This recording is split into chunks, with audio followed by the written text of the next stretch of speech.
Hello ವೀಕ್ಷಕರೇ, simply kitchen ಚಾನಲ್ಗೆ ಸ್ವಾಗತ. ಇವತ್ತು ನಾನು ಫ್ರೈಡ್ ವಾಂಗಿಬಾತ್ ಹೇಗೆ ಮಾಡೋದು ಅಂತ ತೋರಿಸ್ತೀನಿ. ಕ್ವಿಕ್ಕಾಗಿ ಆಗುತ್ತೆ, ಟೇಸ್ಟ್ ತುಂಬ ಚೆನ್ನಾಗಿರುತ್ತೆ.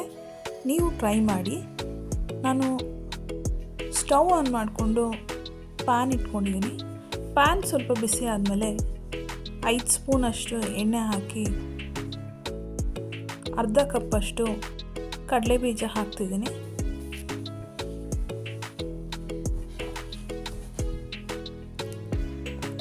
ಕಡಲೆಬೀಜನ ಸ್ವಲ್ಪ ಕಲರ್ ಚೇಂಜ್ ಆಗಿ ಕ್ರಿಸ್ಪ್ ಆಗೋ ತನಕ ಹುರ್ಕೊಬೇಕು.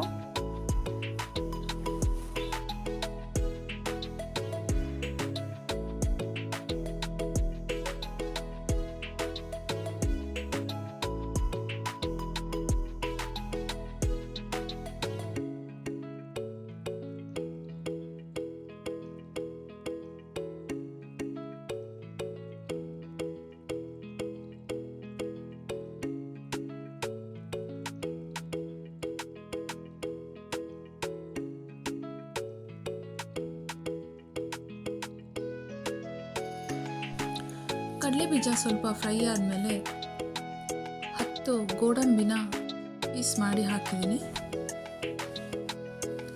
2 ಫ್ರೈ ಮಾಡಿದ್ಮೇಲೆ ಒಂದು ಸಪ್ರೇಟ್ ಬೌಲಿಗೆ ತೆಗೆದಿಟ್ಕೊಬೇಕು.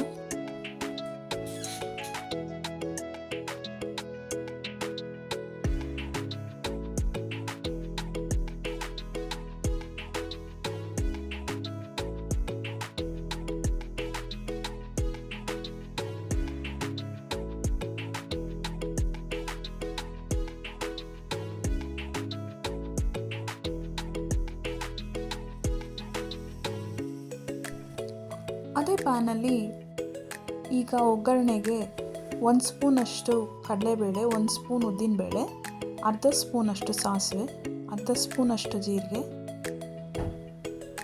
ಹಾಕಿ ಒಂದು ಸರಿ ತಿರುಗಿಸ್ಕೊಬೇಕು.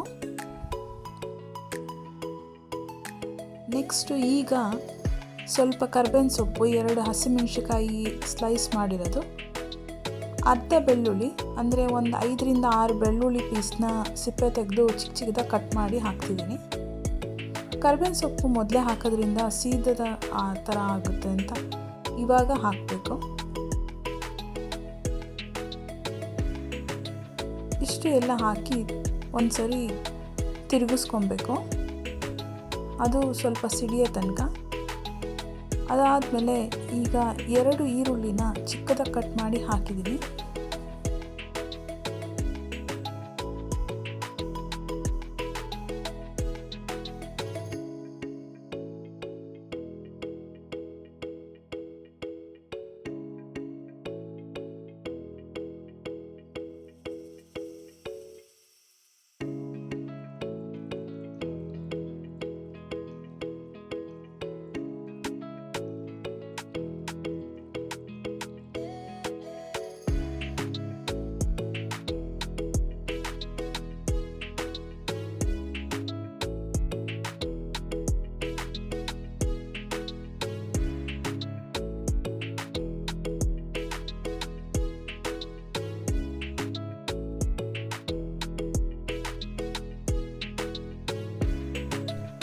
ಈರುಳ್ಳಿ ಫ್ರೈ ಆಗಿ ಸ್ವಲ್ಪ ಟ್ರಾನ್ಸ್ಪರೆಂಟ್ ಆಗ್ತಿದ್ದಾಗೆ ಕಟ್ ಮಾಡಿಟ್ಕೊಂಡಿರೋ 2 ಟೊಮೆಟೊನ ಹಾಕಿ ಟೊಮೆಟೊ ಸ್ಮೂತ್ ಆಗೋ ತನಕ ಆಯಿಲಲ್ಲಿ ಫ್ರೈ ಮಾಡ್ಕೊಬೇಕು.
ನಾನು ಗ್ರೀನ್ ಕಲರು ಉದ್ದ ಬದನೆಕಾಯಿ ತೊಗೊಂಡಿದ್ದೀನಿ ಈ ಥರದ್ದು.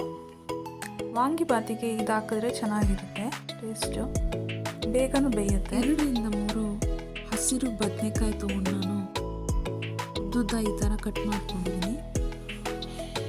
ನಾನು 2 ಹಾಕಿದ್ದೀನಿ. ನಾನು ಕಟ್ ಮಾಡಿ ಇಷ್ಟ ಇರೋರು ಸ್ವಲ್ಪ ಜಾಸ್ತಿನೂ ಹಾಕಿ ನೆನೆಸಿಟ್ಕೊಂಡಿದ್ದೆ, ಚೆನ್ನಾಗಿರುತ್ತೆ. ಆ ಥರ ಮಾಡೋದ್ರಿಂದ ಫ್ರೈ ಮಾಡಬೇಕಾದ್ರೆ ಬದನೆಕಾಯಿಗೆ ಕಲರ್ ಚೇಂಜ್ ಆಗಲ್ಲ, ಕಪ್ಪಾಗಲ್ಲ. 1 ಸ್ಪೂನಷ್ಟು ಉಪ್ಪು ಹಾಕಿದ್ದೀನಿ.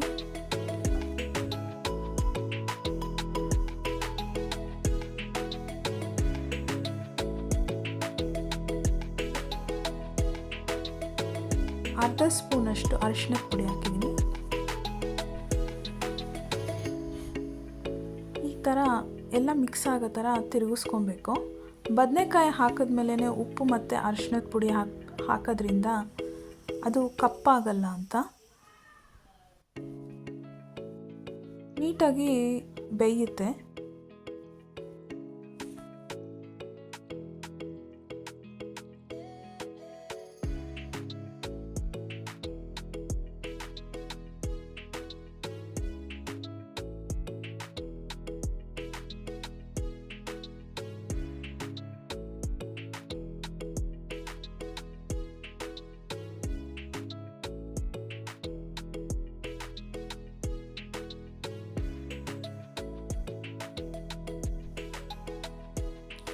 ಸ್ಟವನ್ನು ಲೋ ಫ್ಲೇಮ್ ಮಾಡಿ ಲಿಡ್ನ ಕ್ಲೋಸ್ ಮಾಡಿ ಸ್ವಲ್ಪ 1-2 ನಿಮಿಷ ಬೇಯಕ್ಕೆ ಬಿಡಬೇಕು.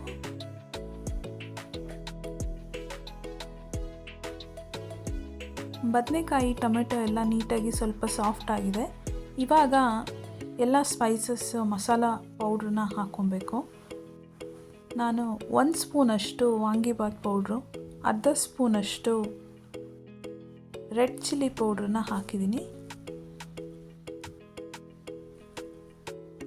Vangibath powder 1 spoon, red chilli powder ಅರ್ಧ ಸ್ಪೂನ್ ಹಾಕಿದ್ದೀನಿ.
ಈ ಥರ ಎಲ್ಲ ಮಿಕ್ಸ್ ಆಗೋ ಥರ ಈ ಥರ ಎಲ್ಲ ಮಿಕ್ಸ್ ಮಾಡಿಕೊಂಡು ಸ್ವಲ್ಪ 1-2-3 ಸ್ಪೂನಷ್ಟು ನೀರು ಹಾಕಿದ್ರೆ ಮಸಾಲೆ ಎಲ್ಲ ಒಂದು ಬದನೆಕಾಯಿಗೆ 1/4 ಗ್ಲಾಸ್ ಅಷ್ಟು ಹಿಡಿಬೇಕು ಅಂತ ನೀರು ಹಾಕಬೇಕು.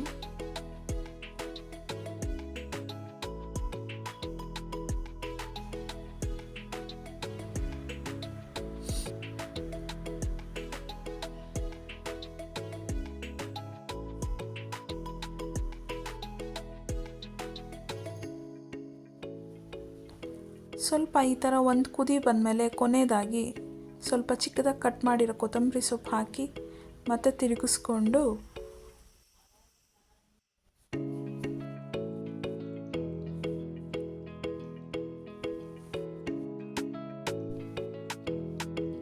ನಾನು ರೈಸನ್ನು ಮೊದಲೇ ಮಾಡಿ ಇಟ್ಕೊಂಡಿದ್ದೀನಿ.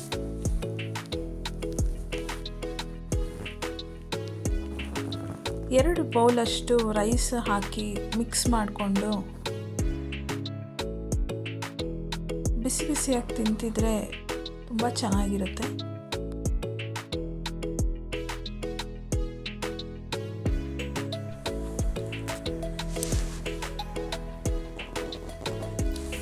ಕೊನೆಯದಾಗಿ ನಾವು ಫ್ರೈ ಮಾಡಿಟ್ಕೊಂಡಿದ್ದ ಕ್ಯಾಶು ಮತ್ತು ಕಡಲೆ ಬೀಜನ ಹಾಕಿ ಮಿಕ್ಸ್ ಮಾಡ್ಕೊತಿದ್ದೀನಿ. ನಾನು ಇದ್ರ ಜೊತೆ ಮಿರ್ಚಿ ಬಜ್ಜಿ ಜೊತೆ ನೀವು ಟ್ರೈ ಮಾಡಿ. ನಾನು ತೋರಿಸಿರೋ ನಿಮ್ಗೆ ಇಷ್ಟ ಆದರೆ ಲೈಕ್ ಮಾಡಿ, ಸಬ್ಸ್ಕ್ರೈಬ್ ಮಾಡಿ. ಯಾರು ನನ್ನ ಚಾನಲ್ ಸಬ್ಸ್ಕ್ರೈಬ್ ಮಾಡಿಲ್ಲ ಪ್ಲೀಸ್ ಸಬ್ಸ್ಕ್ರೈಬ್ ಮಾಡಿ. Thank you for watching.